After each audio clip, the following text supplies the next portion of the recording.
الحمد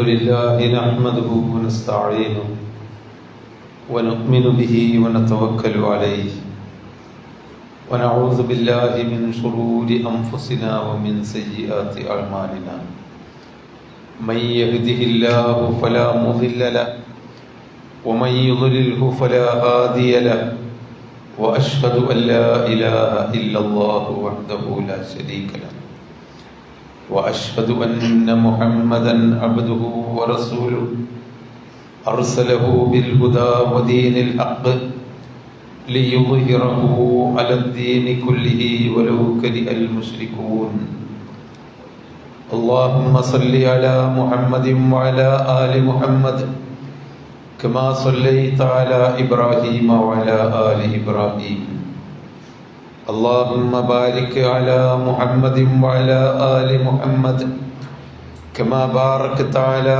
إبراهيم وعلى آل إبراهيم إنك حميد مجيد أما بعد فإن خير الحديث كتاب الله وخير الهدي هدي محمد صلى الله عليه وسلم وشر الأمور محدثاتها وكل بدعة ضلالة أعوذ بالله من الشيطان الرجيم بسم الله الرحمن الرحيم يا أيها الذين آمنوا اتقوا الله حق تقاته ولا تموتن إلا وأنتم مسلمون أعوذ بالله من الشيطان الرجيم يا أيها الذين آمنوا اتقوا الله وقولوا قولا سديدا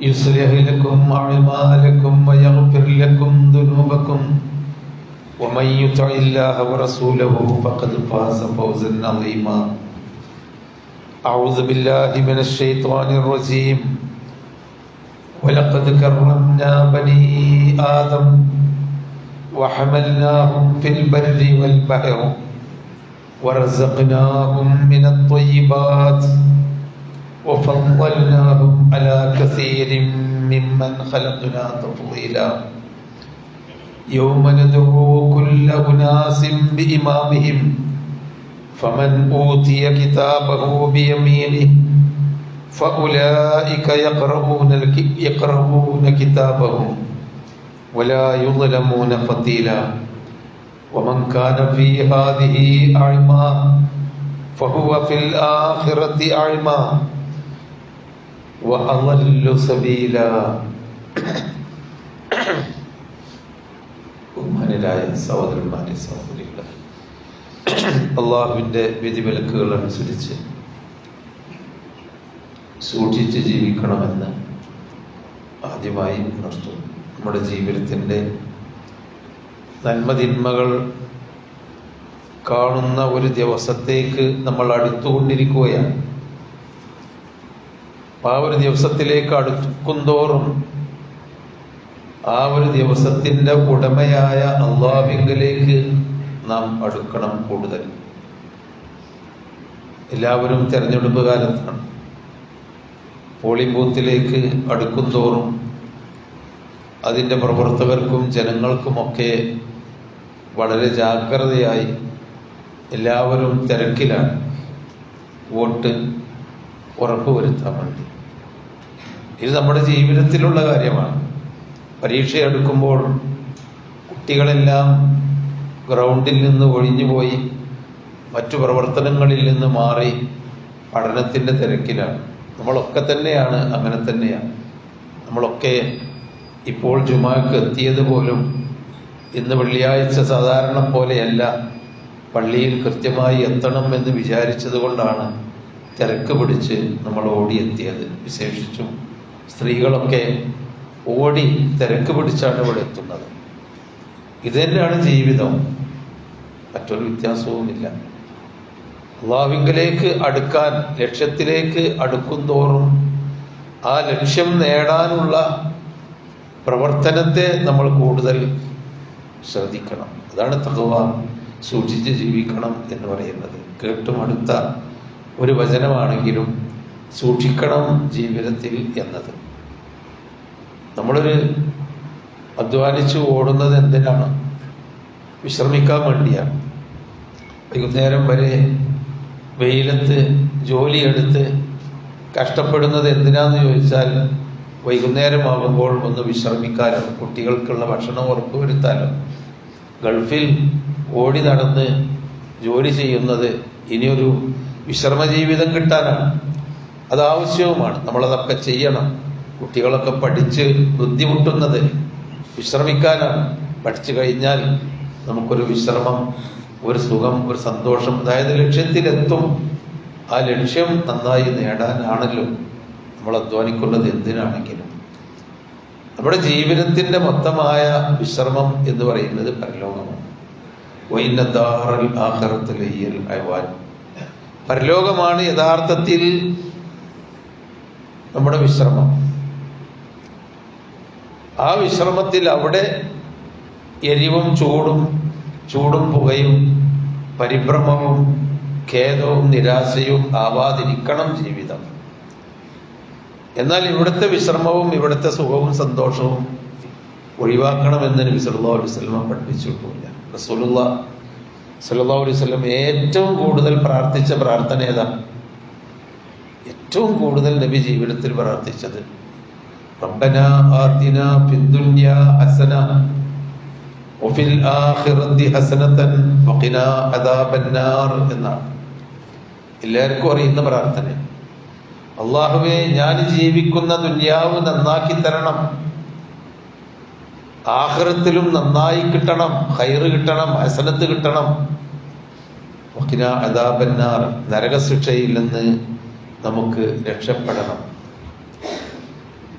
അപ്പൊ ദുനിയാവിൽ നമ്മളിവിടെ ഈ ഇപ്പോൾ നടത്തിക്കൊണ്ടിരിക്കുന്ന പ്രവർത്തനങ്ങളും കാര്യങ്ങളൊക്കെ വിട്ട് ആഖിറത്തിന് വേണ്ടി മാത്രം എവിടെയെങ്കിലും പോയിരിക്കാനല്ല പറയുന്നത്.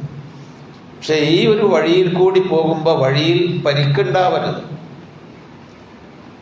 തെരഞ്ഞെടുപ്പാണ് പരിക്ക് പറ്റരുത്, അല്ലെങ്കിൽ ജോലിയാണ് പഠിക്കുകയാണ് പരിക്ക് പറ്റരുത്, അല്ലെങ്കിൽ മറ്റു തൊഴിലുകളാണ്, ജീവിതത്തിൽ പരിക്കു പറ്റാതെ അവിടെ എത്തണം. നമ്മൾ നല്ലൊരു ലക്ഷ്യത്തിലേക്ക് വേണ്ടി സന്തോഷത്തോടു കൂടി പോകുമ്പോൾ വഴിയിൽ വെച്ച് പരിക്ക് പറ്റിയാൽ ആ സന്തോഷം പോയില്ലേ, ആ സുഖം നമുക്ക് കിട്ടുകയില്ലല്ലോ. അപ്പൊ പരിക്കിൽ നിന്ന് ഒഴിവാക്കാനുള്ള ജീവിതമാണ്, അതാണ് ബുദ്ധി. അൽ കയ്യിസു മൻ ദാന നഫ്സഹു വഅമില ലിമാ ബഅദൽ മൗത്ത്. നബി സല്ലല്ലാഹു അലൈഹി വസല്ലം പറഞ്ഞതാണ് ബുദ്ധിയുള്ളവന് എന്ന് പറഞ്ഞാൽ വൻ പരിക്കില്ലാതെ ജീവിതത്തിൽ പടച്ചോന് കീഴ്പ്പെട്ടുകൊണ്ട് മരണശേഷം അപകടം ഉണ്ടാവരുത്, എന്നാൽ ഇവിടെയും ജീവിക്കണം എന്ന നിലക്ക് ജീവിക്കുന്നവനാണ് ബുദ്ധിയുള്ളവൻ. വൽആജിസു മൻ അത്ബഅ നഫ്സഹു ഹവാഹ വതമന്നാ അലല്ലാഹിൽ അമാനി. എന്നാൽ വിവരമില്ലാത്ത ദുർബലൻ, അവന് ബുദ്ധിയില്ല, വിവേകവുമില്ല, തന്റേടവുമില്ല, ആലോചനാശേഷിയില്ല, അങ്ങനത്തെ ആളെ പറ്റിയ ആജിസ് തന്നെ, ഒന്നിനും കൊള്ളാത്തവൻ. ഈ ആജിസുകള് എന്തൊക്കെയോ വിചാരിച്ച് എങ്ങനെയൊക്കെയോ വിചാരിച്ച് ഒരു ഹവയിൽ, അങ്ങനെ മനത്തബഅ നഫ്സഹു ഹവാ, ഒരു ഹവയിൽ ജീവിക്കും. എന്നിട്ടോ ഒക്കെ രക്ഷപ്പെടും എന്ന് വിചാരിക്കുകയും അതുണ്ടാവരുത്. നമ്മൾ അത് വിടണം, പരിക്കില്ലാതെ ജീവിക്കണം. നബി സല്ലല്ലാഹു അലൈഹി വസല്ലമ പറയുന്നുണ്ട്, മുഫ്ലിസിനെ നിങ്ങൾക്കറിയോ? മുഫ്ലിസ് അതെല്ലാം ഒരുപാട് ഉണ്ടായിരുന്നു, അവസാനം പാപ്പറായി പോയി. വലിയ തറവാട്ടിലായിരുന്നു ജനിച്ചത്, വാപ്പയും വല്യാപ്പമാരൊക്കെ വലിയ പ്രമുഖന്മാരായിരുന്നു, വലിയ സമ്പന്നന്മാരായിരുന്നു. അവരൊക്കെ സ്വർണ്ണക്കരണ്ടി കടിച്ചു കുടിച്ചുകൊണ്ടാണ് ജീവിച്ചത് എന്ന് നമ്മൾ പറയാറുണ്ടല്ലോ. അപ്പൊ സുഖമായി ജീവിച്ച് വളർന്നു വന്ന് അവസാനം വലുതായി നോക്കുമ്പോ ആകെ പരിക്ക് പറ്റി, ഒന്നുമില്ല, മുഫ്ലിസ് പാപ്പറായി. മറ്റുള്ളവരുടെ സഹായം തേടേണ്ട ഒരവസ്ഥ, അതും കിട്ടാത്ത ഒരവസ്ഥ വന്ന മുഫ്ലിസിനെ പറ്റി നിങ്ങൾക്കറിയുമോ? ഹൽ തറൗന മനിൽ മുഫ്ലിസ്, ആരാണ് മുഫ്ലിസ്? പാപ്പർ. അപ്പൊ സഹാബിമാര് നമുക്കൊക്കെ പറയേണ്ട മാതിരി തന്നെ, പാപ്പർ എന്ന് പറഞ്ഞാൽ നല്ലോണ്ടായിരുന്നു എന്നിട്ട് പാപ്പറായി പോയി. മല്ലാ ദിർഹം ലഹു വലാ ദീനാർ ലഹു വലാ ദിർഹം, ദീനാറും ദിർഹമും ഇല്ലാതെ ആകെ കാലിയായി പോയവനാണ് മുഫ്ലിസ്. നബി പറഞ്ഞു, ഞാൻ ചോദിക്കുന്ന മുഫ്ലിസ് അതല്ല, ആഖിറത്തിലെ ഒരു പാപ്പറുണ്ട്, ആഖിറത്തിൽ പാപ്പറായി പോയവൻ. നിങ്ങൾ പറഞ്ഞത് ദുന്യാവിലാണ് വലിയ സമ്പന്നമായി ജനിച്ചു, മുസ്അബ് ഇബ്നു ഉമൈർ റളിയല്ലാഹു അൻഹു മക്കയിൽ കൂടി നടക്കുമ്പോൾ മക്കക്കാരായ ആളുകൾ, സ്ത്രീകളും കുട്ടികളും അടക്കം വഴിയിൽ വന്ന് നിന്നിരുന്നു അത്രേ അദ്ദേഹത്തിന്റെ വസ്ത്രത്തിന്റെ തിളക്കം കാണാനും അദ്ദേഹം ഉപയോഗിച്ച സുഗന്ധത്തിന്റെ വാസന കിട്ടാനും അദ്ദേഹത്തിന്റെ ചെരുപ്പും അദ്ദേഹത്തിന്റെ മറ്റു ജീവിത സാമഗ്രികളും അദ്ദേഹത്തിന്റെ ഒട്ടകത്തിന്റെ ഒക്കെ ഭംഗി കാണാൻ കാത്തുനിന്നിരുന്നു. മുസ്അബ് റളിയല്ലാഹു അൻഹു അത്ര വലിയ സമ്പന്ന കുടുംബത്തിലാണ് അദ്ദേഹം ജനിച്ചത്. പിന്നെ അവസാന കാലത്ത് ഒന്നുമില്ലാതെയായി. ഇസ്ലാമിലേക്ക് വന്നപ്പോൾ ആകെ കുടുംബം തെറ്റി, എല്ലാ അനന്തര സ്വത്ത് കിട്ടിയില്ല, തകർന്നു പോയി. ആ മുഫ്ലിസിനെ മുൻനിർത്തിക്കൊണ്ടാണ്, അത്തരം പാപ്പറുകളെ മുൻനിർത്തിക്കൊണ്ടാണ് നബി ചോദിക്കുന്നത്. അതല്ല പാപ്പർ, അങ്ങനെയല്ല ഞാൻ പറയുന്നത്. പരലോകത്തേക്ക് എത്തുമ്പോൾ ഇവിടെ നല്ല നമസ്കാരമുണ്ട്, നോമ്പുണ്ട്, സക്കാത്തുണ്ട്, ദാനധർമ്മങ്ങളുണ്ട്, നല്ല ദീനിയായ ജീവിതമുണ്ട്, അങ്ങനെയൊക്കെ ഉഷാറായിട്ട് ജീവിക്കുന്ന ആളുകൾ ജീവിതത്തിൽ വേറെ ചില പരിക്കുകൾ പറ്റി അവർക്ക്. അതുകൊണ്ട് അതൊക്കെ നഷ്ടപ്പെട്ടു. അവരാണ് നിസ്സാരമാണെന്ന് തോന്നുന്ന പരിക്കുകൾ. അവരാണ്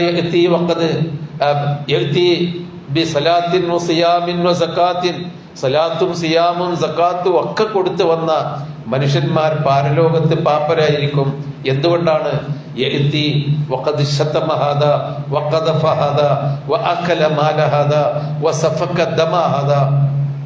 കുറെ ആളുകളെ ചീത്ത വിളിച്ചും മറ്റുള്ളവരെ അപമാനിച്ചും ഒക്കെ ഓരോ കാരണം ഉണ്ടാവും. ചിലപ്പോൾ കുടുംബ പ്രശ്നമായിരിക്കും, ചിലപ്പോൾ തൊഴിൽ പ്രശ്നമായിരിക്കും, ചിലപ്പോൾ രാഷ്ട്രീയമായിരിക്കും, ചിലപ്പോൾ വേറെ ഏതെങ്കിലും തരത്തിലുള്ള അഭിപ്രായ വ്യത്യാസങ്ങളായിരിക്കും. മറ്റുള്ളവരെ ചീത്ത വിളിച്ചും മറ്റുള്ളവരെ അഭിമാനത്തിന് ക്ഷതം പറ്റിച്ചും ഇവനെ ഇല്ലാത്ത കാര്യങ്ങൾ മറ്റുള്ളവരെ പറ്റി പറഞ്ഞുണ്ടാക്കിയും വേറുള്ളവരുടെ സമ്പത്ത് അന്യായമായി പിടിച്ചുപറിച്ചും അല്ലെങ്കിൽ എങ്ങനെയെങ്കിലൊക്കെ കൈക്കലാക്കിയും തിന്ന് ജീവിക്കുന്ന മനുഷ്യന്മാര് സലാത്തും സിയാമും നമസ്കാരവും നോമ്പും ഹജ്ജും സക്കാത്തും അങ്ങനെ സമ്പന്നമായി ചെന്നാലും അവനൊക്കെ നഷ്ടപ്പെടും. അതാണ് ജീവിതത്തിൽ വിശ്രമിക്കാൻ വേണ്ടി ജീവിതം മുഴുവനും വിശ്രമിക്കുകയും എല്ലാ തിന്മയിൽ നിന്നും റാഹത്തായിക്കൊണ്ട് വിശ്രമമായിക്കൊണ്ട് എന്റെ മരണത്തെ ആക്കണമേ എന്ന് പ്രാർത്ഥിക്കുന്ന നമ്മൾ പരിക്ക് പറ്റരുത്. ജീവിതത്തിൽ വാക്കുകൾ കൊണ്ടും പ്രവർത്തനങ്ങൾ കൊണ്ടും ഇടപാടുകൾ കൊണ്ടും പരിക്ക് പറ്റാതിരിക്കണം. നബി സല്ലല്ലാഹു അലൈഹി വസല്ലമ മുഫ്ലിസിനെ പറ്റി അതാണ് പറഞ്ഞത്. ലാ തത്തബിഉ ഔറാത്തിൽ മുസ്ലിമീൻ. ജനങ്ങളുടെ ജീവിതത്തിൽ സഹാബിമാര് തന്നെയാണ്. സഹാബിമാര് വളരെ ശ്രദ്ധിച്ചും സൂക്ഷിച്ചും നല്ല ജീവിതം ജീവിക്കുന്നവരായിരുന്നു, ഒരു സംശയമില്ല അതിന്. പക്ഷേ അവരുടെ സ്വഭാവത്തിലും പെരുമാറ്റത്തിലും ബന്ധങ്ങളിലൊക്കെയുള്ള ഒരുപാട് അരുതാത്തത് നബി സല്ലല്ലാഹു അലൈഹി വസല്ലമ കാണുകയാണ്. മാനുഷികമായി വരുന്ന ചെറിയ കുറ്റങ്ങളൊക്കെയാണ്. നബി ഓടിച്ചെന്ന് എല്ലാവരും വരീന്ന് പറഞ്ഞു വിളിച്ചുകൂട്ടി എല്ലാവരെയും. എന്നിട്ട് മിമ്പർമക്കാര് നല്ല എല്ലാവരും കേൾക്കുള്ളൂ. ഉയർന്ന ഒരു സ്ഥലമായിരുന്നു നബിയുടെ മിമ്പറ. അല്പം ഉയരത്തിൽ പോയി നിന്നിട്ട് പറഞ്ഞു, യാ അയ്യുഹല്ലദീന ആമനൂ ബിലിസാനിഹിം വലം യുഫ്ദിൽ ഈമാനു ഇലാ ഖൽബിഹിം ലാ തത്തബിഉ ഔറാത്തിൽ മുസ്ലിമീൻ. നാവ് കൊണ്ട് വിശ്വസിച്ച് നടക്കുന്ന വിശ്വാസികളെ, എന്നാൽ ഉള്ളിലേക്ക് വിശ്വാസം കയറിപ്പോകാത്തവരെ, നിങ്ങൾ മുസ്ലിമീങ്ങളുടെ ഔറത്ത് തേടി നടക്കരുത്. അന്യരുടെ വൈകല്യങ്ങള്, അന്യരുടെ ദൂഷ്യങ്ങള്, അന്യരുടെ തോന്നിവാസങ്ങൾ അത് പറഞ്ഞും അത് പ്രചരിപ്പിച്ചും അത് ഫോർവേഡ് ചെയ്തും അങ്ങനെയുള്ള ഒരു ജീവിതം നിങ്ങൾക്കുണ്ടാവരുത്. വലാത്തത്തബിഉ ഔറാത്തഹും എന്നിട്ട് പറഞ്ഞു, ആരെങ്കിലും ഫഇന്നഹു മൻ യത്തബിഉ ഔറാത്ത അഖീഹി യത്തബിഉ അല്ലാഹു ഔറത്തഹു വലൗ ഫീ ജൗഫി റഹ്ലിഹി. മറ്റുള്ളവന്റെ വൈകല്യങ്ങളും മറ്റുള്ളവരെ അപമാനിച്ചും ചീത്ത വിളിച്ചും മറ്റുള്ളവർക്ക് നാവ് കൊണ്ട് പരിക്ക് പറ്റിയും നിങ്ങൾ ആരെങ്കിലും ജീവിച്ചാൽ അല്ലാഹു തആല അവന്റെ വൈകല്യങ്ങൾ പുറത്തു കാണിക്കും.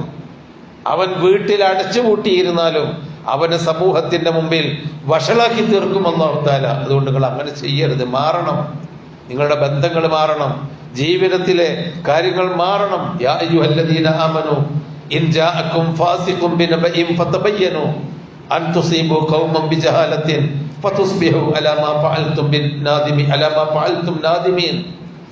വല്ല ദുർമാർഗികളും വന്ന് എന്തെങ്കിലും പറയുന്നുണ്ടെങ്കിൽ അതിൻ്റെ പിന്നാലെ പോകരുത്. നിങ്ങൾ സൂക്ഷിക്കണം, വാക്കുകൾ സൂക്ഷിക്കണം, ശ്രദ്ധിക്കണം, എന്ത് ഏത് എന്നൊക്കെ നോക്കണം. ഒരു ജാഗ്രത പാലിക്കാനാണ് നബി പറയുന്നത്. അതായത് പരിക്കില്ലാതെ നമ്മുടെ ഈമാനും ഇസ്ലാമും കൊണ്ട് അവിടെ എത്തണം.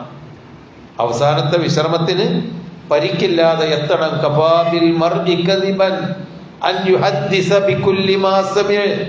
കേട്ടതൊക്കെ പറഞ്ഞു നടക്കുന്നത് മതി ഒരാൾ കള്ളനാവാൻ, കളവ് പറയുന്നവനാവാൻ.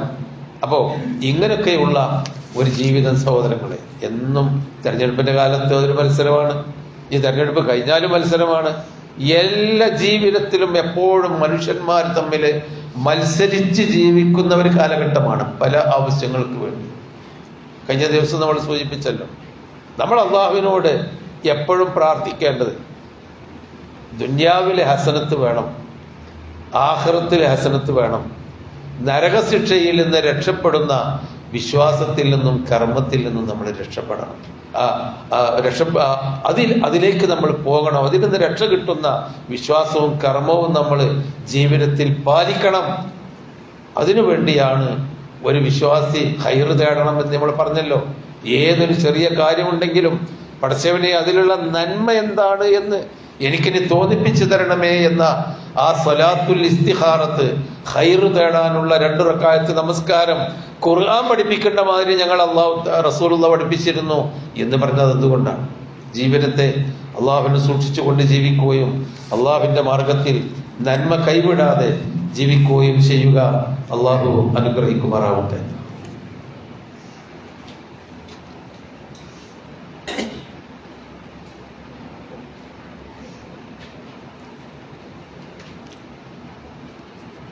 അൽഹംദുലില്ലാഹി റബ്ബിൽ ആലമീൻ വസ്സലാത്തു വസ്സലാമു അലാ റസൂലിഹിൽ അമീൻ വഅലാ ആലിഹി വസഹ്ബിഹി അജ്മഈൻ വഅലാ മൻ ഇത്തബഅഹും ബിഇഹ്സാനിൻ ഇലാ യൗമിദ്ദീൻ. അമ്മാ ബഅദ്.